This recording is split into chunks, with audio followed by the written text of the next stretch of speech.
The evidence, though, is pretty clear that even though a lot of parents do this, and there's probably people listening to this who've done this, with a certain conviction that this is a wise and good and protective thing to do, to give a 15-year-old or 16-year-old permission to drink at home in a belief that they're going to sort of learn how to drink in a low-risk manner. But the evidence is that on average, not only is it ineffective, it's actually counterproductive. That teenagers who are given permission to drink at home by their parents seem to be the ones who give themselves the most permission to drink the most when they're out and about, not with their parents. Hello, my name is Noreen Turley, and you are welcome to our HSE Talking Health and Wellbeing podcast. Today we're going to discuss young people and drugs.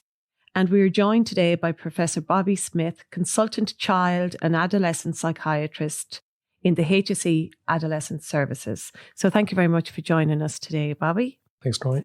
So, Bobby, I think first we need to understand what drugs do to the teenage brain and the impact that it has, and how drugs bring such heartbreak to many families in Ireland at the moment. Yeah, they're certainly big topics. Thinking about the brain piece, first of all, I suppose it's worth thinking for a moment about what's happening to the teenage brain apart from drug use, or in the absence of drug use, because remarkable changes are happening to our sons and daughters in front of our eyes, changes that we don't notice. Obviously, as kids go through adolescence, we see dramatic physical changes, but probably the most important change is what's happening between their ears. The brain cells or neurons are forming new connections between one another. The new connections that are being used are maintained, and then they get covered with a layer of insulation to allow for faster communication along them. So the 20-year-old brain is very different to the 12-year-old brain in that it has a richer network of connections. And that process, I suppose, is happening throughout the adolescent years. Actually doesn't really end until the mid-20s. And the pace at which it happens within the brain, sort of from the back of the brain to the front of the brain. So it's actually the front top bit of the brain is the last bit to fully mature. And it's that bit of the brain, I suppose, that's involved in the most complex problem solving and decision making. I suppose it's the part of the brain I'm inclined to view as a little bit like the brain's braking system. You know, impulses and urges sort of arrive up to this part of your brain, and it sort of vets, yes, that's a good idea. No, that's a bad idea. Okay. We'll do that. We won't do this. But that problem-solving bit of the brain is the last bit to fully mature. Okay, so they could be 24 before. Yeah, it's in the mid-20s now. Explains a lot, really, doesn't it? Well, I think it certainly explains some of what we as adults, when we look at sort of our 15 and 16-year-olds and go, how did they not figure that out? Or how did they not realize that that wasn't going to end well when they went down that particular path? You know, it's in part because their brain isn't sort of wired the way ours is. As a parent of four myself, I'm thinking, why didn't I know that sooner? It probably helps us to stay a little bit calmer in those moments when their behavior can be a little bit impulsive, perhaps a bit thoughtless, a little bit frustrating, to understand, okay, there's reasons why they're maybe struggling to make wise, sensible decisions. It's not the only reason. Another big part of it, I suppose, Noreen, is they've got less life experience to draw upon than we do as adults, right? That's at least as big a reason. They're on that journey of learning. They're in situations for the very first time. They're sort of guessing their way through them, whereas we as adults, in the complex challenges we face, whether it's about relationships, our career, our friendships, we've probably been in similar situations before lots of times. So we can draw on that past experience to help guide our decision-making in whatever dilemma we're presented with in the moment. Teenagers don't have that wealth of experience. And the second thing is that they have this brain that's sort of designed almost to charge forward and not so good at sort of stopping. So I suppose your original question, though, wasn't just about the brain development. It was more about the impact of substance use, alcohol or drug use on that brain development. And that is an area that's generated a lot of research over the last 20 years or so. And unfortunately, the news is bad in that young people who, the age of sort of 14, 15, 16, if you engage in a lot of alcohol or drug use, the evidence is that it's causing brain impacts. And the worrying bit of that is we're not really sure that those impacts normalize or reverse themselves. So when you say impacts, what does that mean? They say there's a part of the brain called hippocampus, which is involved in memory.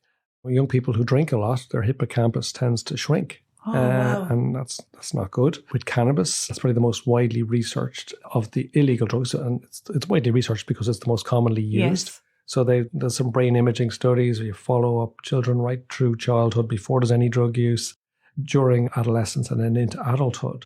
What those studies are unfortunately showing is that young people who smoke cannabis regularly it's associated with changes in the white matter in the brain. So that's the sort of the insulation around the communication lines within the brain. And less insulation means less efficient and less speedy communication. So the bottom line is it is evidence of changes. What does that look like? I suppose in terms of the actual impacts from a psychological point of view are, I suppose, pointing more towards issues around memory. For, again, cannabis, the long-term follow-up studies where people have been followed up from adolescence right into their 20s, 30s, or even 40s, you see a small decline in IQ amongst those who've used a lot of cannabis during mid-adolescence. And you don't see that for people who don't smoke cannabis during adolescence, but maybe smoke a lot in their mid-20s. The theory is that because the brain is undergoing this process of remodeling and changing, it's actually particularly vulnerable to these impacts from alcohol and drugs. So it's a particularly bad time to head down that path, which is just again an extra reason why the advice to teenagers is, if you're determined to drink and use drugs, grand, but hold off till you're into your 20s, ideally, or certainly very late teens, again, ideally, or that's the aspiration. Yeah. Or if you do, you run these risks. You can reduce that risk by using as infrequently as possible. A lot of the risks associated with substitutes, if you tell a 15-year-old you could get cirrhosis, if you keep drinking like that, they'll laugh at you. They think, I'm never going to be 50, or 50 is ancient anyway, because it won't kick in till then. But teenagers don't like this idea of something messing with their brain. That's interesting. So they take that on, but do you feel like they're taking that on board more? I really think that they do. It's something I would hear back from some young people themselves. They've picked up on that. As soon as I meet someone who doesn't drink or use drugs, it's something that will crop up. And some parents would sort of say as a reason their son or daughter has given them for the fact that they have chosen not to drink or use drugs. So this idea of things messing with our brains, there's a sense that our brain is sort of who we are, and we don't like this idea. I think people are attracted to the idea you can, put a chemical into yourself that tricks your brain into experiencing joy. Yeah. That is an attractive idea, but I don't like the idea that it can cause sort of changes to your brain that you can be left with. Yes, on and on. And damage it. For the long term, rather than just a quick. Yeah. And it doesn't regenerate. You know the way everybody says, the brain regenerates and rewires itself and all of that. Again, they've done follow-up studies on people. You see some degree of recovery, but it doesn't seem to be complete. I like my analogies and things that are a bit more visual, because it's hard to imagine your brain. I'm trying to think, of sun exposure and your skin. Yeah. Okay. So if you get a lot of sun exposure, if you manage it right, you'll just get a tan. If you get too much, you'll get sunburn. But if you do that repeatedly over time, you sort of damage the collagen in your skin, and that thins your skin and adds to wrinkles. Yeah. And an unlucky few who get sunburn regularly will unfortunately develop skin cancer. And I think drug use and alcohol use on the brain can be similar in that there's some short-term effects, some of which are pleasurable or positive, like people like getting the tan. Some can be unpleasant, like the sunburn, if you miscalculate. But there's also some of those changes. If you've got a lot of sun-related skin damage, you're left with that. Even if you then suddenly start applying factor 50 for the rest of your life. So some things don't sort of fully resolve. Are we telling people that? Are we getting that message out, do you think, in any way? We've begun to communicate that a little bit more clearly. It's important, I suppose, not to do it in a terribly dramatic or over-the-top way. It's not like, your brain sort of shrivels up and you end up becoming a zombie. These are subtle enough changes. The brain does have an ability, if one area of the brain gets a little bit of dysfunction in it or stops working as well, there's all sorts of other networks and interconnections that can to some extent compensate. But I suppose why invite that additional stress upon your brain or yourself, requiring it to do so? So I don't want to overstate the damage and risk, but the bottom line is it does things to your brain beyond that short period of intoxication. Yeah. And some of those can persist, particularly if you do it repeatedly. And again, it's just another thing for teenagers to factor into their decision making. Will I do this? Won't I do this? If I'm going to do it, how often am I going to do it? And Bobby, when do you think then, if we talk about drugs in Ireland, realistically now, what is the age that young people start experimenting with drugs? When you think about drugs, it's important to broaden it a bit. Alcohol, at the end of the day, is a drug. Absolutely. It works the exact same way as other drugs do. And the truth is that tends to be the first intoxicating substance that young people encounter. And I think that's a good point, because I don't think very often people see alcohol as a drug. Yeah, well, unfortunately, it is, and it's one most of us use. I drink myself, but truth is, it bears all the same characteristics. Yeah. It does all the same things that we call drugs like cocaine or cannabis do. It just happens to be the one that's highly normalized, available, sold in shops and legal. And I suppose the age at which young people tend to encounter it, the average age, unfortunately, for onset of drinking in Ireland now is about 15. Right. 15 to 16, I suppose. But there's always, with any sort of journey that teenagers make towards behaviors that we associate with adulthood, whether it's sexual behaviors or drinking behaviors or drug use behaviors, there's always sort of a precocious subset of teenagers, maybe 10, 20%, who are the first to do everything. Yes, of course. Yeah. And they tend to be 2 years ahead of the curve. So certainly young people drinking at the age of 13 or so. But then obviously there's a lot of kids who aren't drinking at 15 as well. Absolutely. And that's important to mention. That we don't think that every young person is drinking at 15. No, but it is about half of them. I think parents hear professionals like myself talking about drink and drugs, and I'm always sort of focusing, I suppose, on the young people we meet clinically, and that's the end of the spectrum problem, and a sense that things are getting worse and worse. The good news with regard to alcohol, actually, and Irish teenagers is that some of the data is actually moving in a positive direction.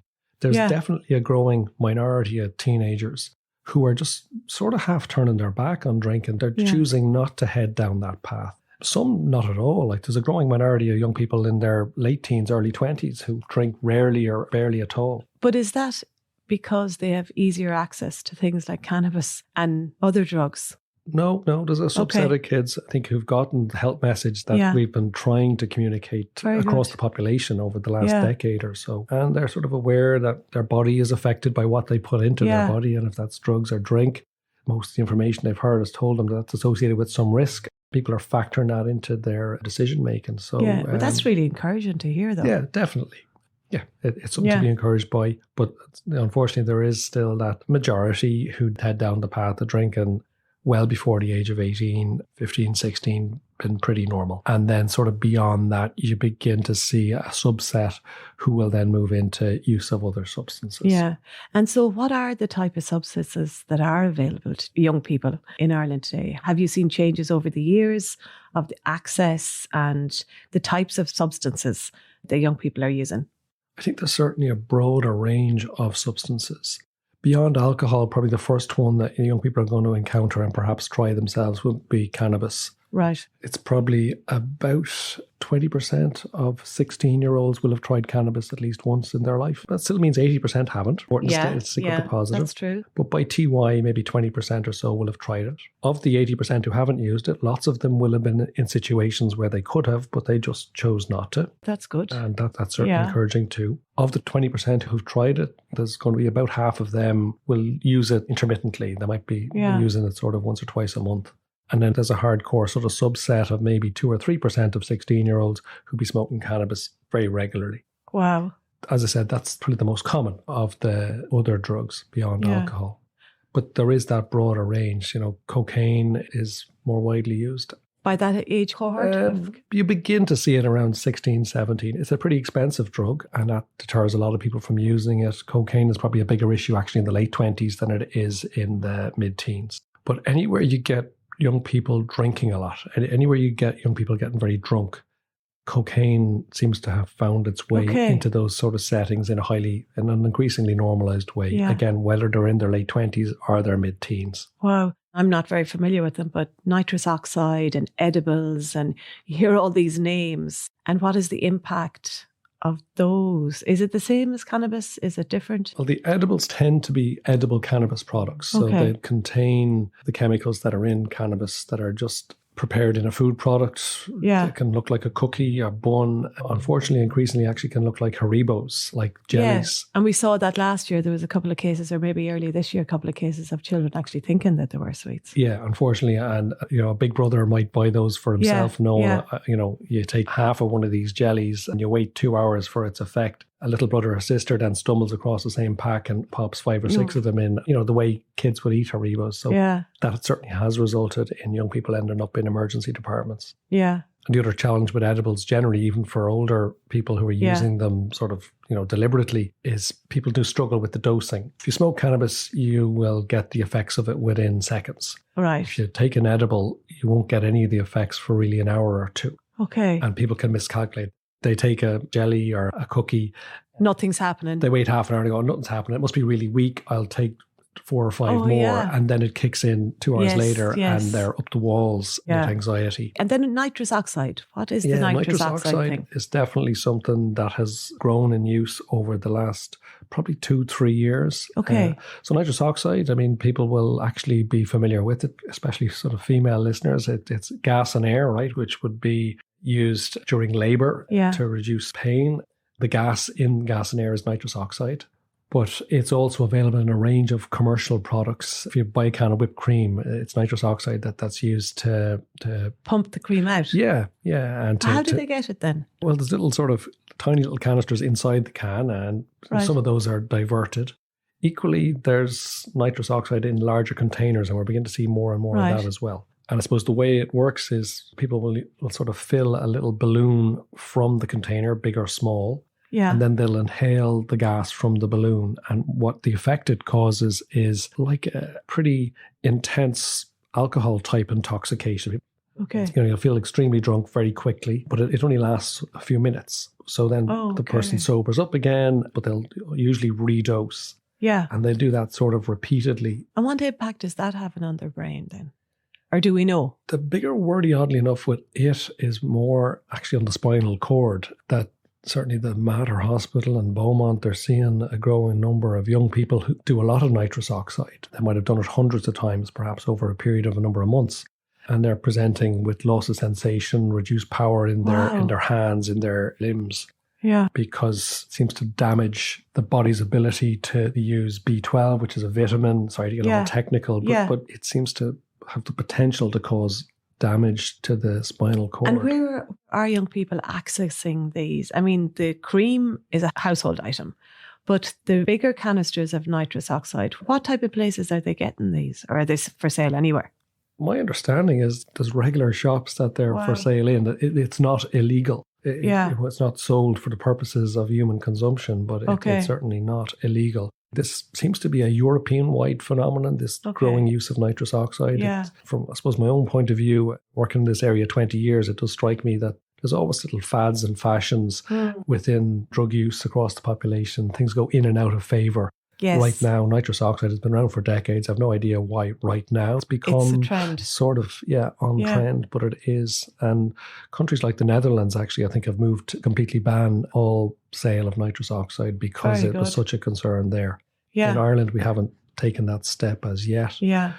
And Bobby, is it fair to ask you about cannabis and people trying to legalise cannabis in Ireland? I would assume you have a lot of worry about that.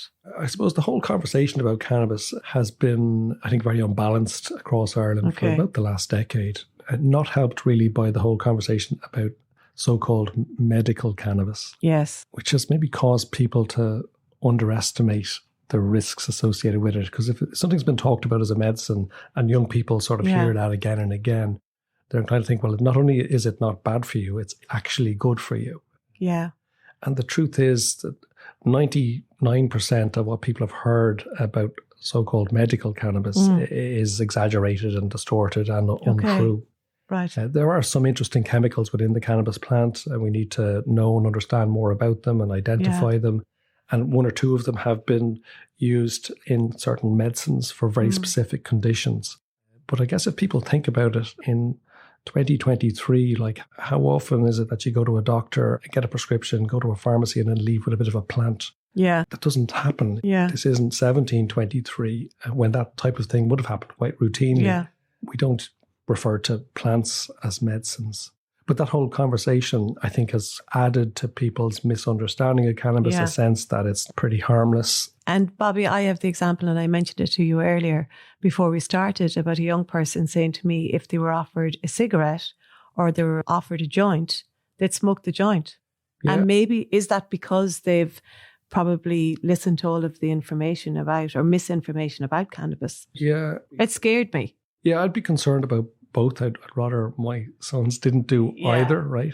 Like smoking, whether smoke comes from tobacco or cannabis, it contains the same sort of carcinogens and toxins. If you dried up dandelion leaves and burnt them and inhaled them, these toxins and carcinogens are released. And when you inhale those into your lungs, it tends to do damage to your lungs. And we now have that growing research on cannabis smokers. Yeah. That it seems to have the same risks, at least, as tobacco in terms of bronchitis and so on. Yeah. So smoking is just an unhealthy thing to do, whatever it is you smoke. So that young person's views on cannabis are probably too benign. And again, it is something that causes me to have optimism about our ability to influence young people's decision-making, and why we as parents and as a society should feel we can get on top of whatever drug problems we see now. Because you mentioned smoking, like 30 years ago, it was about 1/3 of all 16-year-olds were smoking daily. That's now down to about 5%. So we've achieved huge success. And we never would have thought we would have achieved. So it does give hope. It does give hope, yeah. But the messaging young people have received about smoking, particularly this generation of teenagers, they've never heard anything good about smoking. Yes. There's no advertising. There's no corporations in the background telling them this is cool or this is good for you. All the messaging has been uniform and telling them this is not a good thing to do. It's associated with loads of risk. Whereas again, going back to cannabis, as I said, 75-80% of what they've been seeing on social media and even mainstream media tends to be presenting it in a positive light. We shouldn't be surprised that use has nudged up a bit and harms have gone up a lot. And the other thing is with alcohol as well, and the marketing around alcohol. And I spoke to Sheila Gilheeney a few podcasts ago, and when she explained to me about the marketing of alcohol, how it's hidden in plain sight, I didn't actually realise. And then suddenly I saw it everywhere. Everywhere I looked, I could see the alcohol marketing. And I've just been blown away by that. But it was only when she pointed it out to me. Yeah. You know, and so kids are seeing that in relation to alcohol all day, every day, on every rugby game, football games. And it's just, the marketing is incredible and how it influences them. Yeah, and it invariably presents alcohol as something that's necessary or essential or effective at providing you with a fun, interesting social life and fitness and health. And we deny tobacco companies the ability to target our children in the same way. And therefore, it's easier to land the health message that, we as health professionals are trying to land around tobacco, that there's no one giving the counter message. Whereas with alcohol, there's a huge amount of positive imagery around it. And the reason alcohol corporations invest all that money in sponsorship and advertising is because it does influence behavior. It does influence. And Bobby, again, this was something new that when I was reading a few articles for the podcast, that children who are involved in team sports, of course, I've encouraged all my children to be involved in team sports, think this is going to keep them away from drugs, away from alcohol. But that isn't necessarily the case, is it? I suppose, thinking about my own kids, I've always encouraged them to be involved in sports too. As a general piece of advice, I would be encouraging that. There's a slight challenge, I suppose, in an Irish context in that we've allowed a lot of our team sports to be pretty much drenched in alcohol. Yeah. Via sponsorship, via the whole culture that exists in many clubs. And that does percolate, it does seem to unfortunately percolate its way down to influencing alcohol risks, I suppose, for young people associated with those clubs. So, well, that internationally would sort of say, research would, that participation in team sports is protective from alcohol-related harm. In Ireland, the evidence is a bit more mixed, and there's some reason to worry that actually, depending on perhaps on the culture of the individual club, it may be creating a normalization of hard and heavy drinking. Yeah. But that's not to say, obviously, we would be encouraging kids to, completely. To for join me, sports. Yeah, absolutely. Yeah. For me, it's good things to do. That's certainly what I would do with my kids, is encourage them to participate in sports. But it's unfortunately, it's not maybe as protective in Ireland as it is in other cultures. Yeah. Maybe other cultures have done a better job at creating more distance between adult alcohol use and the sport. Yeah. Backtracking actually slightly to, kids and their attitudes to smoking versus drinking. An interesting thing to do if there's, people listening to this who've got maybe a 6-year-old or an 8-year-old at home, if you want to understand the power of advertising.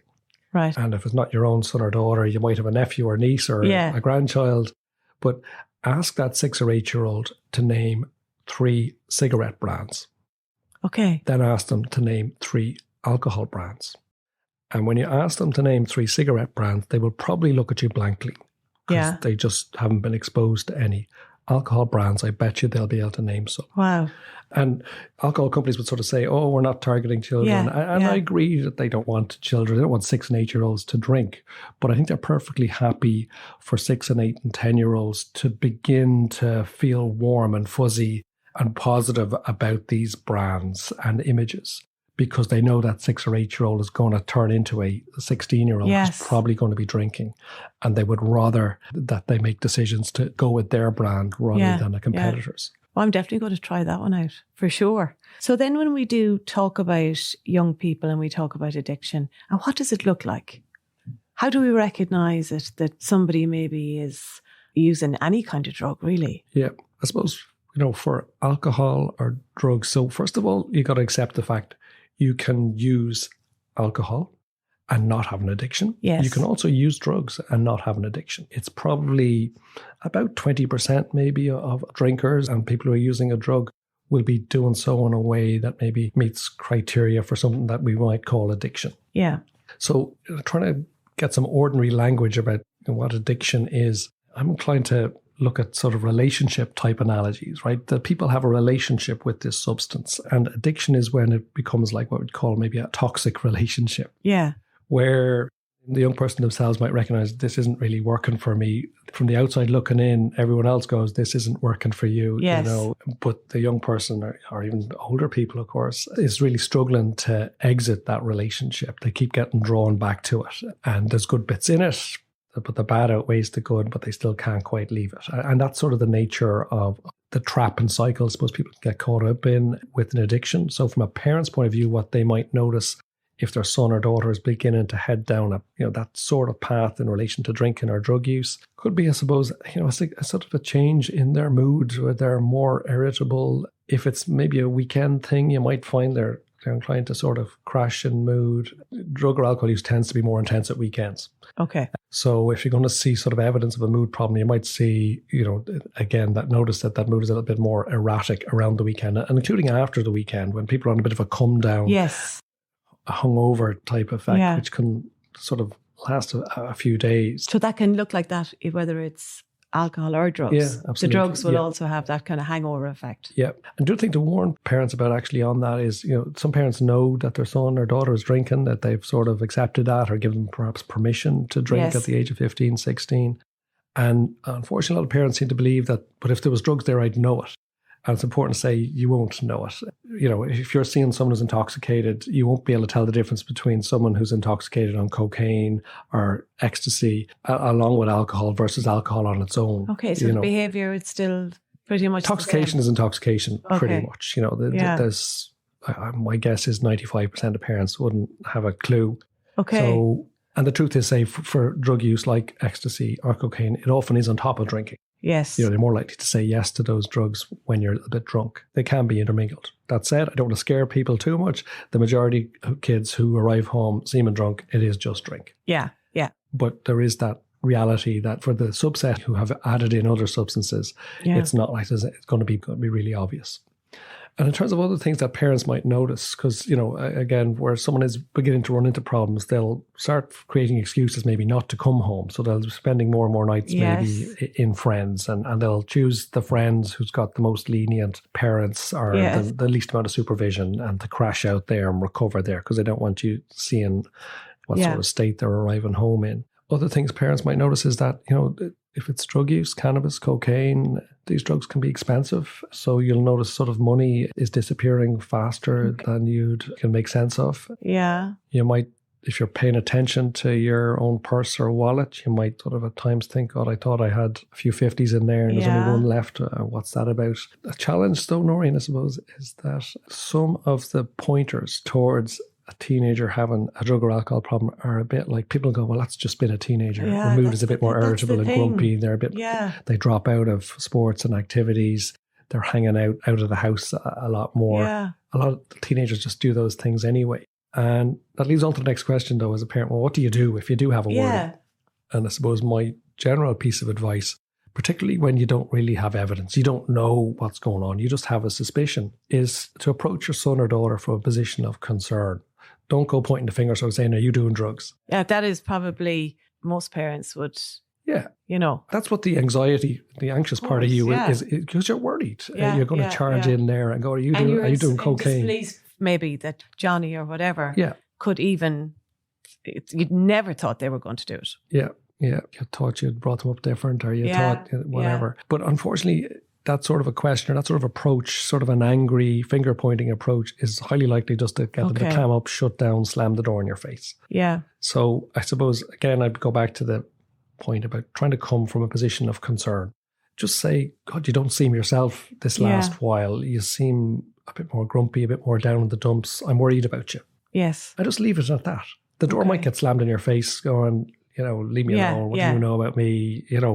Whatever. But to come at it from a position of concern, because even if the initial response isn't, one of sharing information, I think it's more likely in the next conversation, or they might then next time go, actually, there are some things going on for me. And it could be some girl that they've been hoping to cultivate a relationship with for the last couple of years. She's just gone off with some other lad and they're distraught and heartbroken over that. You don't know what's going on, but it's about responding to what you're seeing, trusting your instinct. Things don't seem quite right now. I'm a bit worried about you, and don't turn into sort of Inspector Clouseau in the background trying to gather evidence. Just sort of say what you're seeing. Yeah.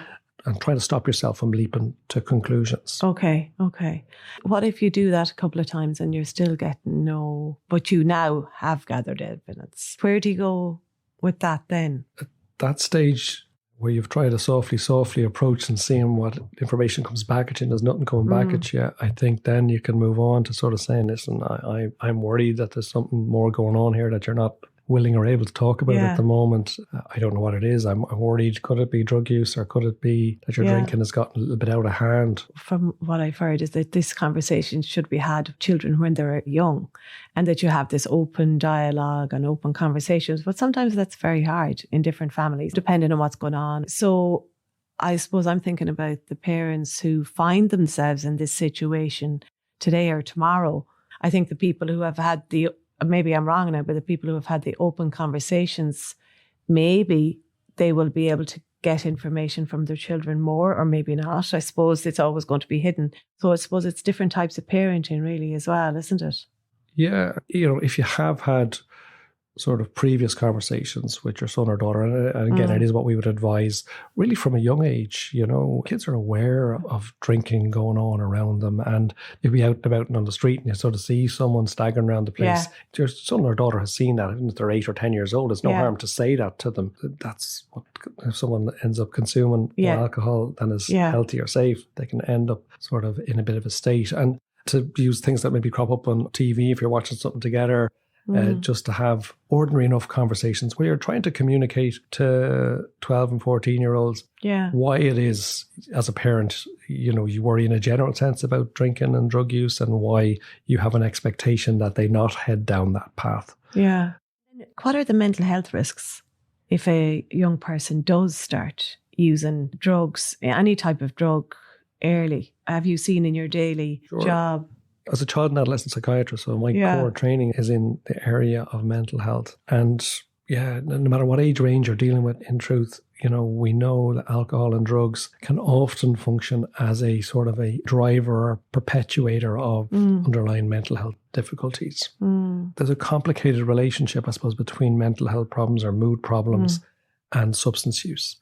I think most people who drink, most people who use drugs, it's actually, they're just sort of pleasure seeking. They're just, looking to make a good mood better. They're looking to add a bit of fun and excitement into an occasion. Yeah. But there's another subset of people who drink and use drugs who are trying to use that substance as a way of taking away some sort of emotional pain, or to numb themselves from some sense of stress or distress. Yeah. And it's that second group actually I tend to worry more about, because they may well find actually on the short term, it does make me forget about my worries. Yeah. It does make me forget about my upset. It does take away my paralyzing anxiety in social situations. Because I suppose people who notice that are more likely to repeat it. The next time they're feeling bad or anxious, they'll do the same thing. And it's that repetitive sort of use is more likely to develop into a more compulsive addiction type pattern. Yeah. And how long does that take? Are young people surprised at how fast it can take hold? Yeah, it's probably over a period of months. It's certainly not days, because... So to be consistent use over a few months? It tends to be more gradually increasing use. And it might start off with, most people are introduced to alcohol or drugs by their friends, by their best friends, people they trust most. Yeah. They're in comfortable surroundings with people that they know well. Yeah. And for most young people, that continues to be the pattern of their drug use. It's something done along with peers. So again, it's another thing for parents to keep in mind, I suppose, who are your son or daughter's friends. Sometimes peers can be a really positive influence, actually, if they're all into health and fitness and my body is a temple. Yeah. That actually, if your son or daughter is the more precocious one, actually, those sensible friends might sort of protect them from themselves to some extent. Other peer groups, substance use can become highly normalized. And for a young person who's not necessarily, kind of drawn towards substance use, if that's what all the peers are doing, they're much more likely to slipping down that path as well. So, but when things are getting problematic for young people, you start noticing or what they will sometimes describe as more use on their own. And that's sort of when they're moved into a different phase of a substance use problem. They're sort of just pouring a nagging of vodka into themselves, in their bedroom at night, or smoking weed on their own, or using other drugs on their own. And again, it's more of an indicator that this has become a more central part of their life. It's not just something that they happen to do when with a group. Yeah.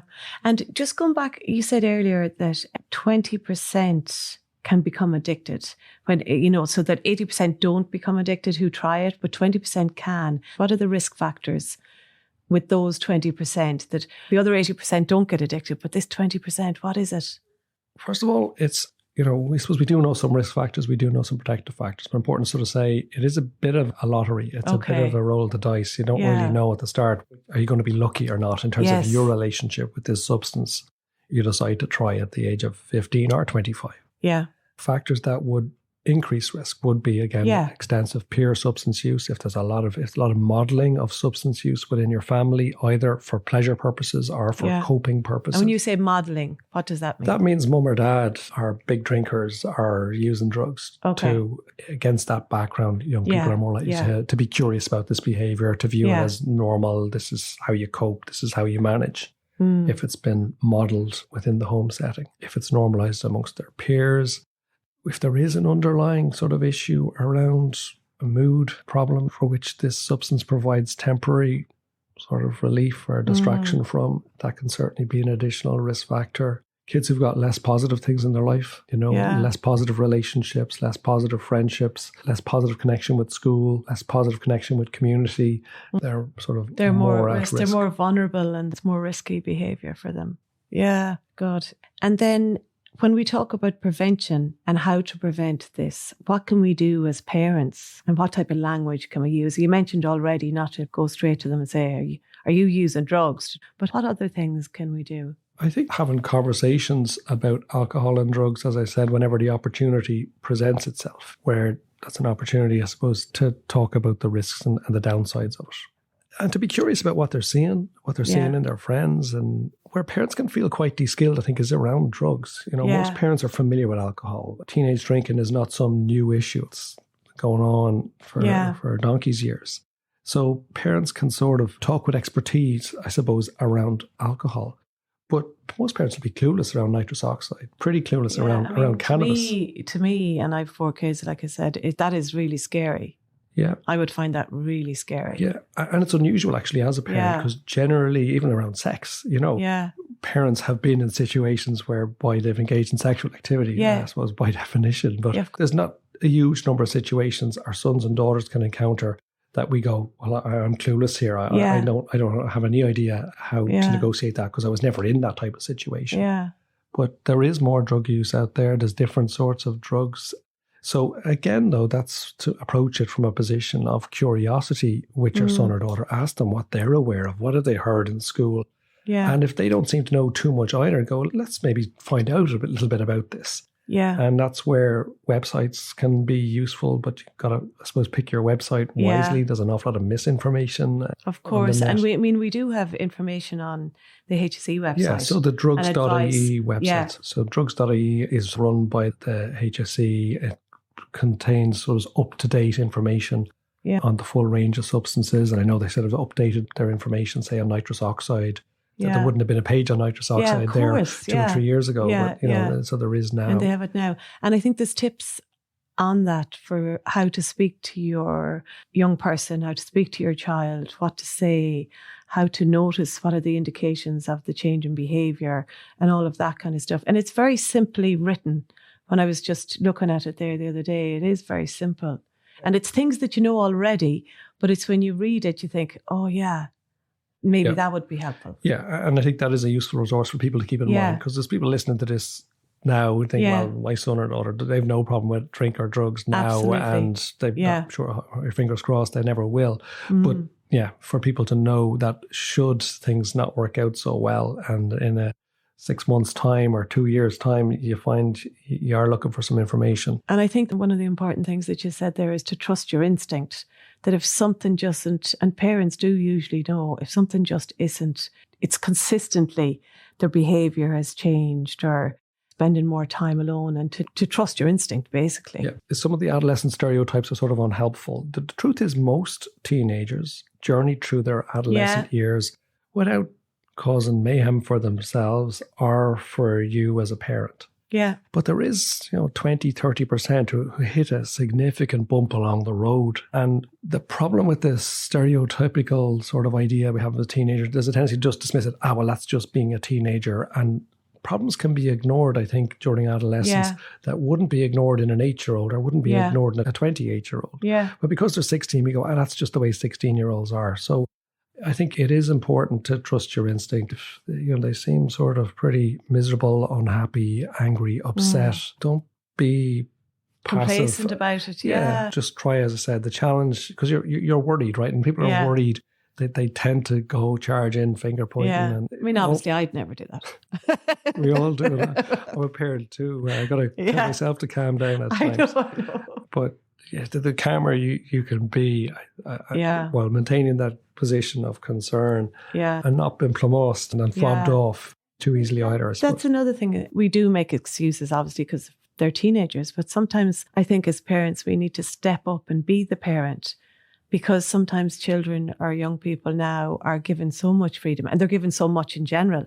And sometimes you just kind of have to say, okay, and you can be their friend and you can have this really nice relationship, but at the end of the day, you're their parent. Yeah. And that sometimes gets blurry even as they get a little bit older. Yeah. It's like, well, no, I'm your parent and that's it. Yeah, I suppose it is the tightrope we walk as parents. Yeah. And we're right to want a warm, loving relationship with our sons and daughters, with good communication that in both directions, I suppose. And Irish parents, I think, have gotten a lot better at that over the last sort of half century. But there is the other side of parenting. So that nice side of parenting, the parenting experts talk about as responsiveness. Okay. And we've gotten better at that. But the other side of parenting, which is equally important, is about sort of the monitoring and rule setting and expectations and boundaries and consequences on those occasions when maybe behaviour falls short of the expected standard. And you need to do both. It's not a case of choosing one over the other, whereas a friend will only do the responsiveness. Yeah. Right? A parent has got to do both bits. Yeah. To sort of love your son or daughter enough to step in and yank the reins a little bit where you see them making choices that you've decided are unwise and unhelpful for them. And not to be afraid to do that. No, and not to be afraid. And to accept that that might put a little bit of a strain or damage on your relationship temporarily. But again, particularly ideally, if it is that there has been that warmth and affection and loving relationship and good communication before that, your son or daughter will see where you're coming from. They may think you're sort of a bit over the top and a bit too strict and a bit too worried about this particular issue, but they'll know you're coming from, that position of concern. Yeah, we've got to do those both sides of parenting. Yeah. And that's actually something modern parents, I think, have gotten less good at, is the rules and expectations. Yeah, that's interesting. Do you think they've got less good at that part because we're not setting the boundaries, we're not dealing with the consequences? I think we've sort of placed too much emphasis on the responsiveness, and people have interpreted that as going, I can't do anything to damage the relationship. If I set a rule, well, that'll only generate some pushback. Yeah. You've got to do both. So stand up and be the parent when, Yeah. If you look at your interactions with your son or daughter over their adolescent years, hopefully 90% of the time, it's just the responsive side of things. Yeah. And it's only 10% of the time you're doing what's called the demandingness, the high expectation piece and rule setting. And you're trying to strike that sort of a balance. I should have spoken to you years ago, really, Bobby, because it would have helped me through the last number of years with the different ages of my children. Yeah, I don't know. I mean, again, beyond alcohol or drugs, I mean, ultimately what we're trying to do as parents, we're trying to prepare our kids for the adult world. Of course. So I like this idea of thinking about adolescents as apprentice adults. Yeah. We're the fully trained adult and we're their mentor and we're guiding them on this journey. And as with any apprentice, they need encouragement, they need opportunity to learn and to be given some freedom. And when they're managing well, we give them more autonomy and freedom and ability to learn more. But when they're struggling and making bad choices, we step in and go, you actually aren't quite ready for that yet. And you've got to parent the young person in front of you. It's not the case that when your older brother was 17, I let him do this, therefore I have to let you do X, Y, and Z because you are very often in a household.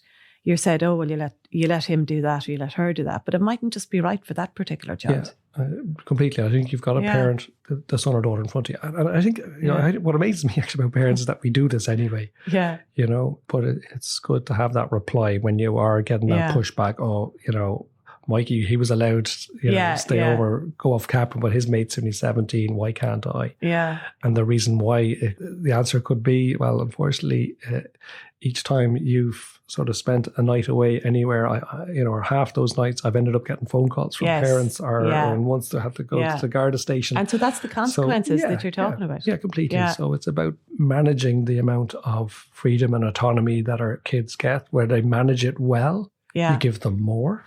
Yeah. Where they manage it poorly, unfortunately, you got to step in and parent a little bit more. Yeah. And that's a nuisance, and you might have 5 kids and there's 4 of them are just dead straightforward. Yeah. And then you got one who's just needs more parenting. And that's just the look of the draw. That's just the way it is. Yeah.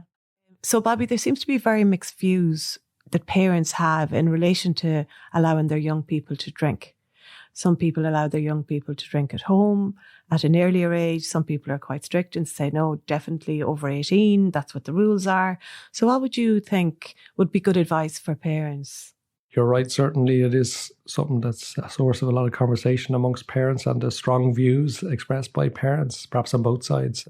The evidence, though, is pretty clear that even though a lot of parents do this, and there's probably people listening to this who've done this with a certain conviction that this is a wise and good and protective thing to do, to give a 15-year-old or 16-year-old permission to drink at home in a belief that they're going to sort of learn how to drink in a low-risk manner. But the evidence is that on average, not only is it ineffective, it's actually counterproductive. That teenagers who are given permission to drink at home by their parents seem to be the ones who give themselves the most permission to drink the most when they're out and about, not with their parents.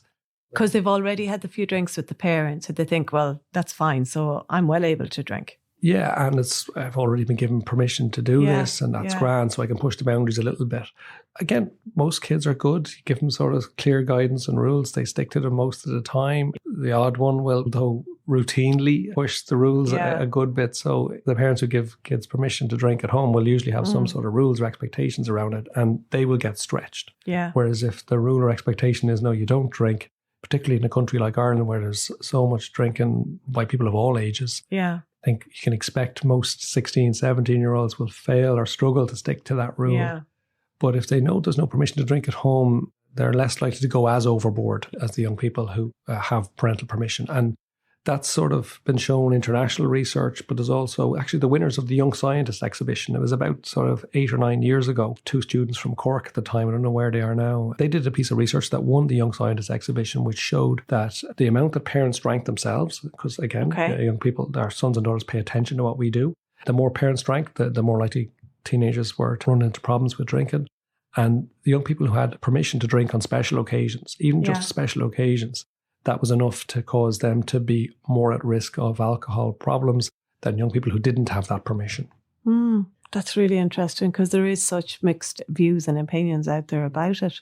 And if that's the evidence, that's the evidence. Yeah, and I suppose the nuisance, though, of the mixed views is that there's parents who will sort of proudly and loudly sort of say, this is what I'm doing. And many of those parents may have really wise, sensible sons and daughters who don't overdo it, but they actually make it tougher for the rest of us who might have a slightly more precocious, risk-prone son or daughter. They make it harder for us to hold the line if they're actually letting your son or daughter's mates drink. So it would be better if we were able to hold the line on this. Yes. And I don't understand the hopelessness that some parents have. Well, you can't hold the line on it. But we managed to hold the line on driving cars. You know, you don't have 15-year-olds and 16-year-olds just say, I'm taking the car keys now. I'm off. I'll be home in 2 hours. It just doesn't happen, and it wouldn't happen. And no parent would go, oh, what'll I do?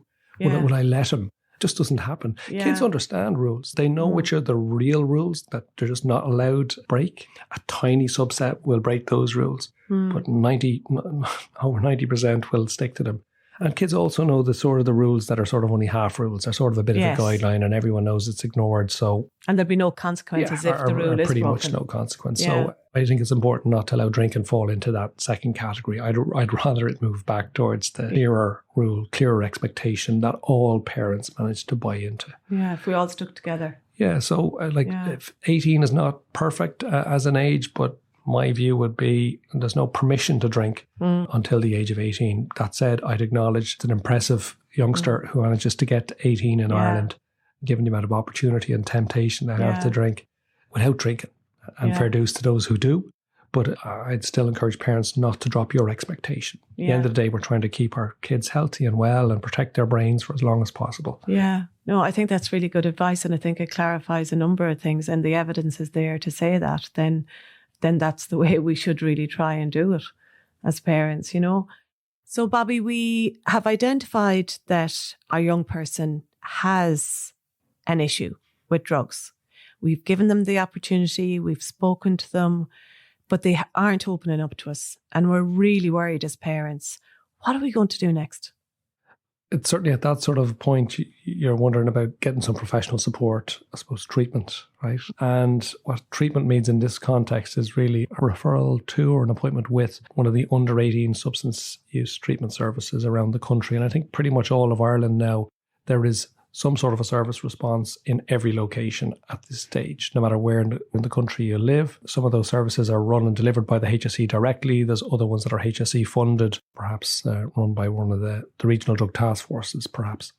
Information on the specifics can be accessed via the drugs.ie website or the helpline number that I know you're going to give at the end. Most of the services you can self-refer. Okay. If your son or daughter is already linked in, perhaps to a professional service like CAMS or Child and Adolescent Mental Health Service, might be useful to seek them to make a referral. And there can be a bit of a wait, but the target for services is generally to offer appointments within weeks, not months. Okay. And what will happen when you get that appointment is your son or daughter will be expected, ideally, to come along with you, and you'll meet a professional there who will talk with them about their substance use. Will talk with you as a parent, I suppose, to try and figure out why you're worried. What the professional is trying to do there is get an understanding about what's going on for your son or daughter in a general sense and where drug and alcohol use fits into that. And then that should lead into sort of developing a care plan. And usually a series of outpatient appointments, which involves your son or daughter attending one-to-one appointments for perhaps a few months, maybe once a week or so. And you as a parent probably been involved in that treatment plan as well. Certainly in our services, we probably have significant family involvement in treatment. In most cases, sometimes that might be with a family therapist even, just there's a lot of energy in families, and it's about trying to harness that energy in a positive way to support the son or daughter in making positive change. Yeah, no, it's really good to know that those services are out there for people who are concerned, and they can go to drugs.ie to find a list of all of those services that are available or their local substance abuse service. So that's really, really good. So thank you so much, Bobby. I think you've given us great insight into the reality of the problems young people have with drugs in Ireland today. And I think there was some really good information about how parents can discuss or talk to their young people about alcohol and drugs.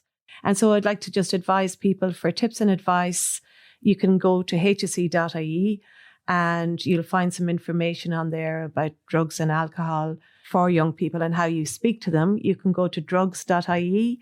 There's also information on there for people who are really worried about their children and local substance abuse services. We also have a HSE drugs and alcohol helpline, which is 1-800 459 459. And we do also have a parent's guide called Alcohol and Drugs, a parent's guide, and you can get this on healthpromotion.ie. So that's a lot of information to give you, but there is information and help out there for people. So thank you very much for listening today. We'll talk to you next time.